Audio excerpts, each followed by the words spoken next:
Eto mga idol, pag-usapan nga po natin si Pilipos ni Tumbua, Wonderboy Martin at Casimero. Pero unahin nga muna natin itong kumakalat ngayon sa social media na ito nga ay ang mga dating kaibigan ni Cuadro alas Casimero at kinalaunan ay naging magkaaway. Habang nagkampi-kampihan naman sila Silver Boys at tinatawag nilang Wit for Life. Na ngayon nga mga idol ay naging magkaaway sila Silver Boys at tinatawag nilang Wit for Life.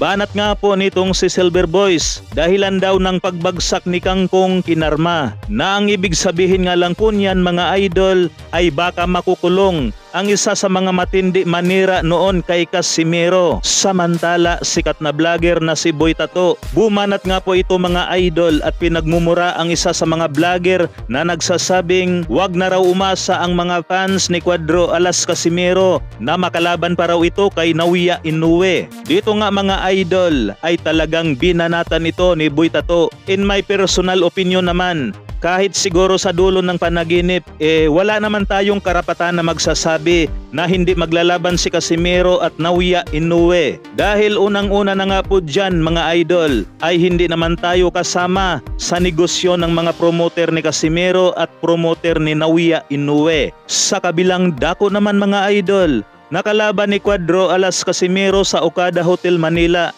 na ito nga ay si Pilipos ni Tumbua. Nagpalo nga po ito sa ating FB page mga idol na Pinas Boxing TV. Sabay, bumanat nga po ito sa ating comment section na Pinas Boxing TV, Martin versus Pilipos ni Tumbua, December. So sana magkatotoo ang sinasabi nitong si Pilipos ni Tumbua para masubukan naman ang ating pambato na si Martin na mapalaban sa dekalibreng boksingero na katulad nitong si Pilipos ni Tumbua. Hanggang dito na lamang mga idol. Maraming salamat po.